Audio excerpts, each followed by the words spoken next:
কলকাতার অদূরে গঙ্গাবক্ষে নদীর তীরে অবস্থিত দক্ষিণেশ্বর কালীবাড়ি। কথিত আছে 1855 সালের 31শে মে স্নানযাত্রার দিন প্রসিদ্ধ মানবদরদী রানী রাসমণি এই মন্দিরটি প্রতিষ্ঠা করেন। এই মন্দিরে আবার দেবী কালী ভবতারিণী রূপে নিত্য পূজিত হয়। কথিত আছে রানী রাসমণি দেবী কালীর স্বপ্নাদেশ পেয়ে কিন্তু এই মন্দিরটি প্রতিষ্ঠা করেছিলেন। প্রতি বছর পৌষ মাসে আমরা সকলের ফ্যামিলি মিলে এই মন্দিরে যাই, তাই সে মতন এই বছরও কিন্তু চলে এসেছি।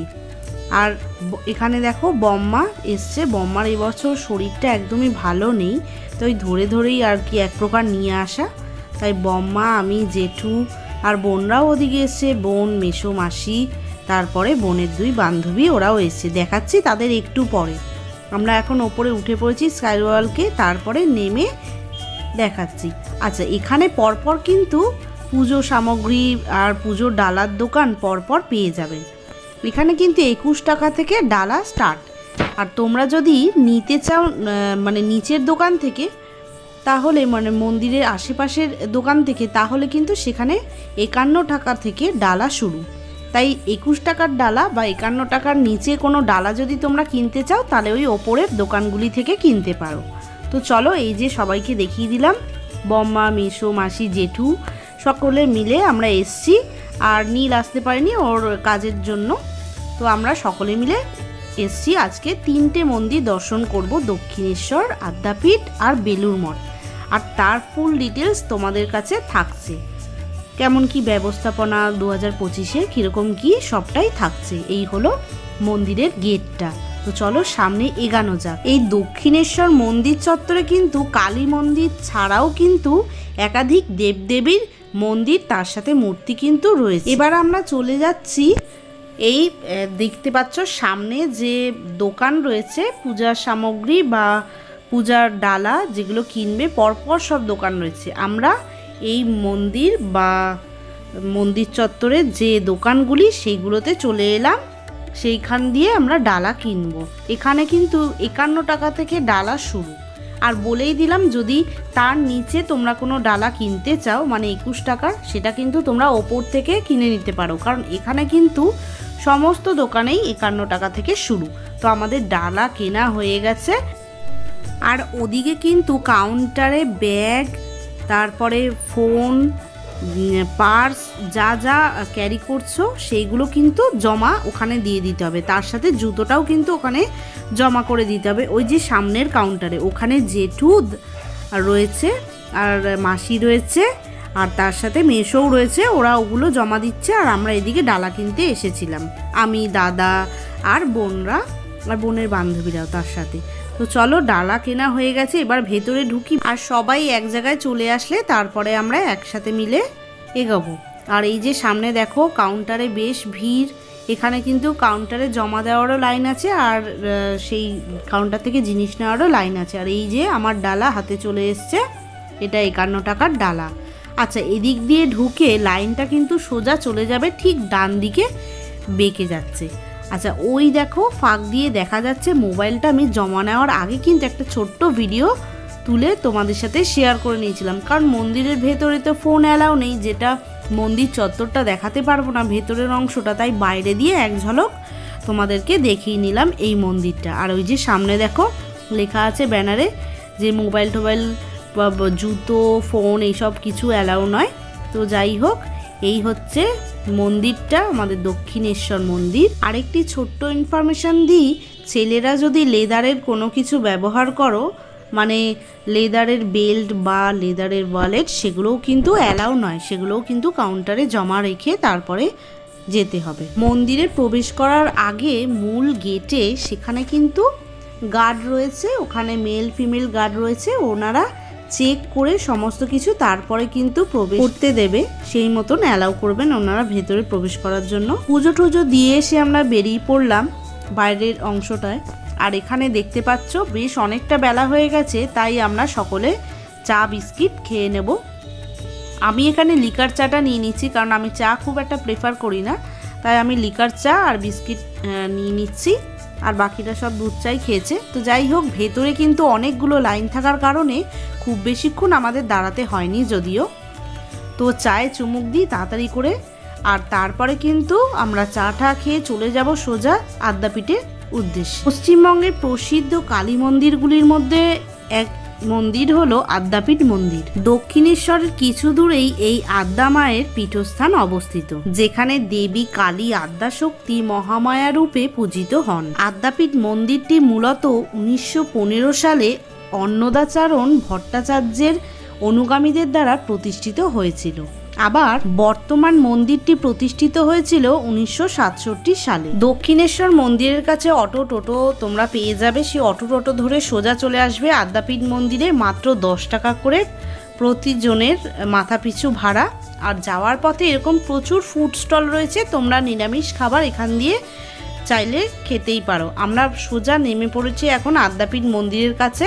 তো এখানে বম্মা পুজো দেবে, তাই জন্য পুজোর ডালা কিনে নিচ্ছে। 101 টাকা পুজোর ডালা নিয়ে নিল, কারণ সকলকে বম্মা ভাগ করে দেবে। আমরা আর এখানে পুজো দিইনি, কারণ দক্ষিণেশ্বরে যেহেতু পুজো দিয়েছি, তো বম্মা বললো আমি এখানেও পুজো দেবো।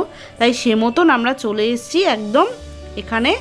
আমরা তাড়াতাড়ি করে যাচ্ছি, কারণ কি যদি আদ্যা মায়ের মন্দির খোলা থাকে তাহলে এক ঝলক হলেও দেখতে পাবো তার আরতিটা, কারণ কোনোবার আরতি দর্শন করিনি।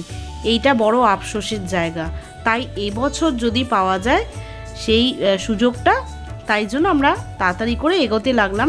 এক একজনের মুখে শুনছি নাকি মন্দির খোলা, সেখানে আরতিও চলছে। সে মতন আমরা তাড়াতাড়ি করে এই সিঁড়ি দিয়ে সোজা উঠে পড়লাম। ফটো ভিডিও এখানে কিছুই অ্যালাউ নেই তেমন, তাই ভাবলাম একটা ছোট্ট করে ভিডিও হলেও যদি সুযোগ পাই করে নিই, এক ঝলক তোমাদেরকেও যদি দেখাবার সুযোগ করে দিতে পারি। কারণ সত্যি করে বলতে গেলে সবাই তো সকলে দূর থেকে আসতে পারে না, সময় সুযোগ বুঝে বা শরীর বুঝে আসতেও পারে না। তাই তারা যদি এই ভিডিও মাধ্যমে তাদের সামনে এইটুখানি দৃশ্য তুলে ধরতে পারি, তাই জন্য একটা ছোট্ট ভিডিও করে নিলাম। আর এখানে আমরা খেয়ে নিলাম কচুরি, নিরামিষ কচুরি।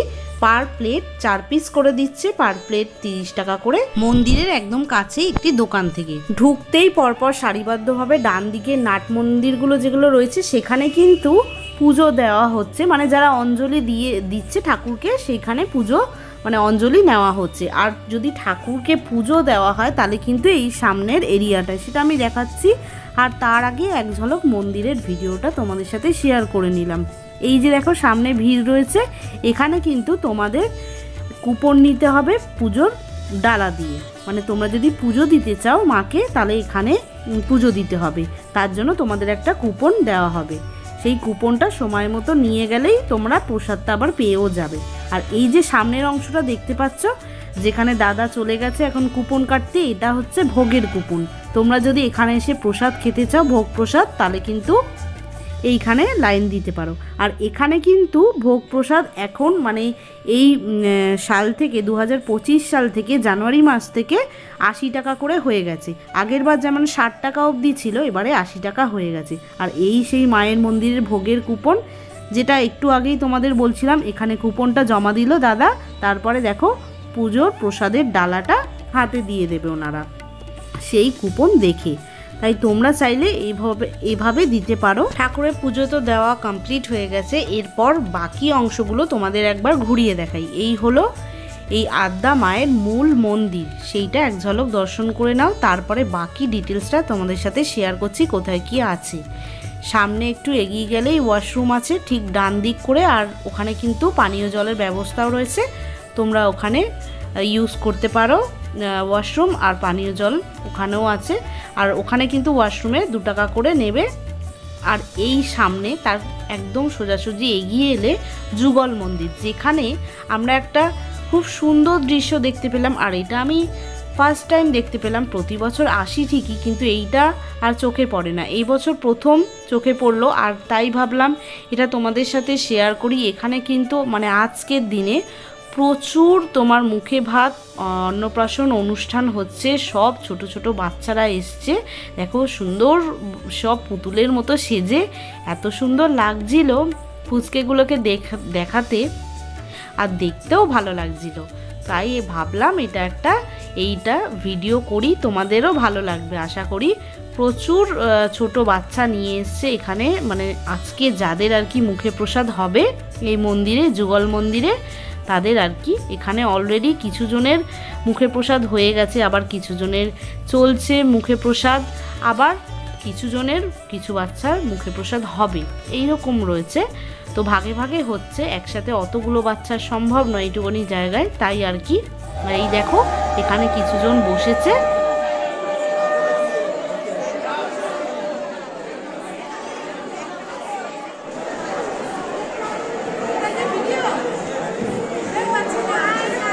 আরে ভিডিও করছি তো।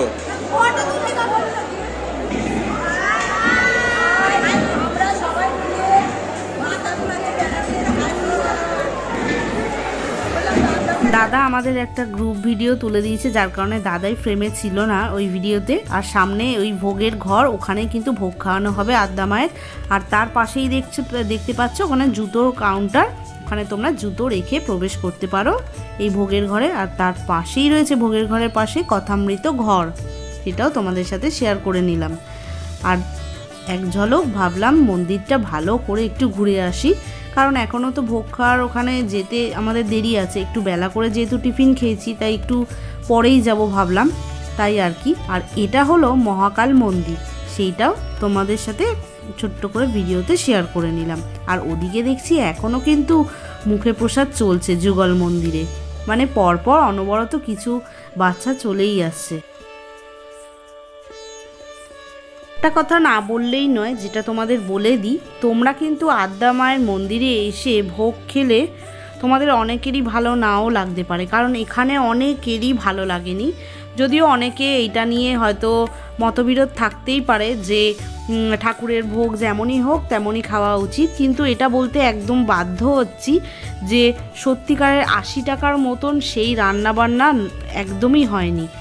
কারণ কি, সকলে, আমরা নয় একা বাদ দাও, অনেকে যারা আমাদের ব্যাচে বসছিল বা যারা খেয়ে উঠছে, তারাও তাদের মুখে একই আলোচনা যে এত মানে বাজে রান্না, এত বাজেভাবে রান্না করেছে, মানুষকে এত বাজেভাবে খেতে দিচ্ছে, কিন্তু ওরা সেই আন্দাজে প্রাইসটা বাড়িয়ে দিয়েছে, রান্না সেরকম হয়নি, মানে অর্ধেক লোক খেতে পাচ্ছে না। মানে বুঝতে পারছো কীরকমভাবে রান্না হয়েছে, কীরকম স্বাদের। তাই আমি বলতে বাধ্য হচ্ছি, এটা আবারও বলছি যে অনেকে, মানে তোমরা চাইলে এটা স্কিপ করতে পারো, যে যদি চাও যে মন্দিরে খাবে না, খেও না, কারণ কি বাইরে এর থেকে অনেক ভালো তোমরা খেতে পারবে। এইখানের একদম রান্নাবান্না ভালো ছিল না, এইটুকুনি বলবো।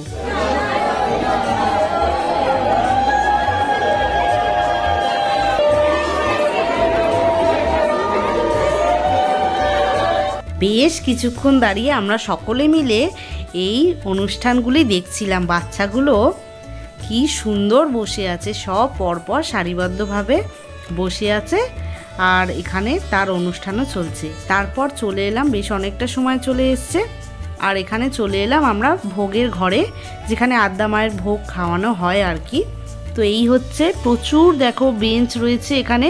আগে তো নিচে বসানো হতো আমরা যখন আগে আসতাম, তো এখন দেখছি বেঞ্চের ব্যবস্থাও হয়ে গেছে।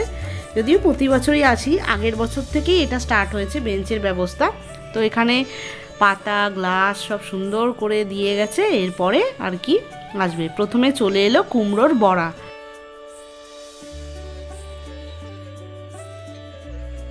তার ঠিক পরে চলে এলো পোলাও, এরপর চলে এলো মোটা চালের সাদা ভাত, তার সাথে মটরের তরকারি,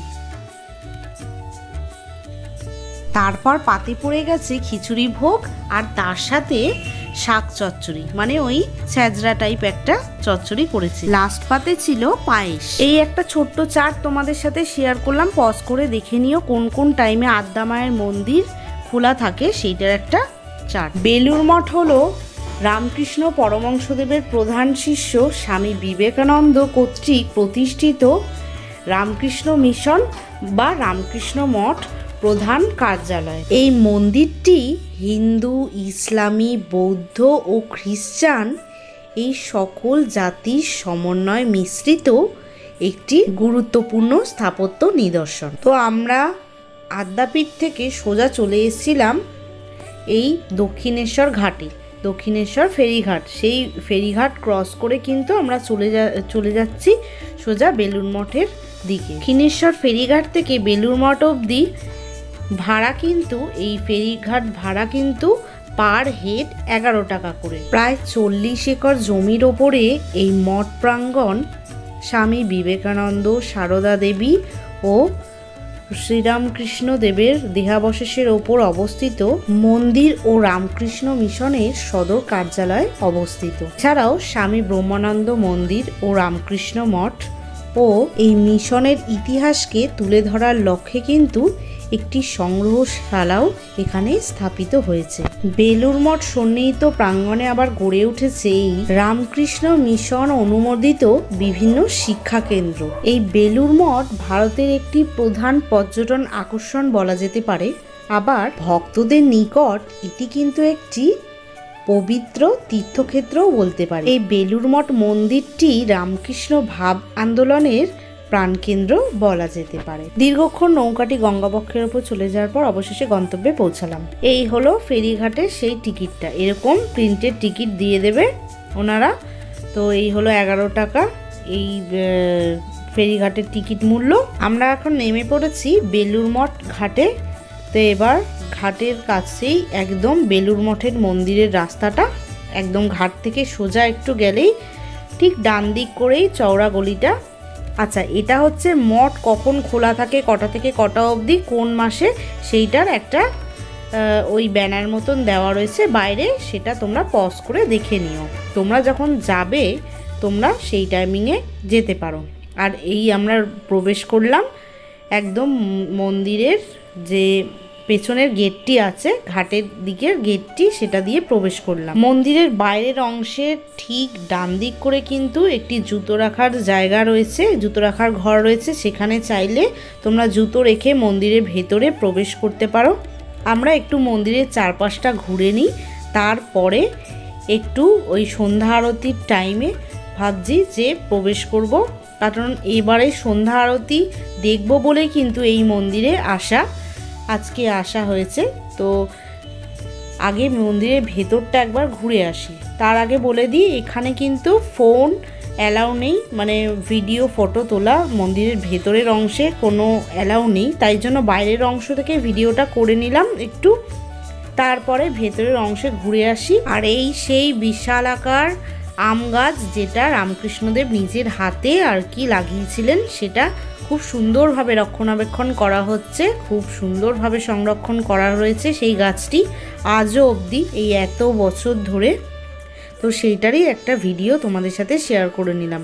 আর ওই মঠের পাশাপাশি বাকি ছোট ছোট মঠগুলোরও একটু ভিডিও করে নিলাম, মানে বেলুড় মঠের মূল যে মন্দিরটা, তার পাশাপাশি ছোট ছোট অনেক মঠ রয়েছে সেগুলোরও। তার ঠিক পাশেই রয়েছে এরকম সুন্দর গঙ্গাবক্ষ। মন্দিরের ভেতরের এই চারিপাশের অংশটি এত শান্ত স্নিগ্ধ যে কিছুক্ষণ বসে সময় কাটালে মন বেশ ভালো হয়। কিছুক্ষণ সময় নিয়ে বসলে মন সত্যিই ভালো হয়ে যায়। হালকা সন্ধে নেমে আসছে, আর কিছুক্ষণ পরেই সন্ধ্যা আরতি স্টার্ট হবে। তো এখানে দেখলাম একটা জায়ান্ট স্ক্রিনের মধ্যে সেইটা দেখাচ্ছে। আমি কিছুটা অংশ তোমাদের সামনে শেয়ার করলাম, কারণ ভেতরে তো ওই অ্যালাউ নেই ফটো বা ভিডিও তোলা, তাই জন্য আমি বাইরে থেকে তোমাদের ভিডিওটা শেয়ার করলাম। সন্ধ্যা আরতি দেখে থেকে আমরা বাড়ির দিকে রওনা হলাম। তো ভিডিওটা এতটাই রাখছি, কেমন লাগলো অবশ্যই জানাতে ভুলো না।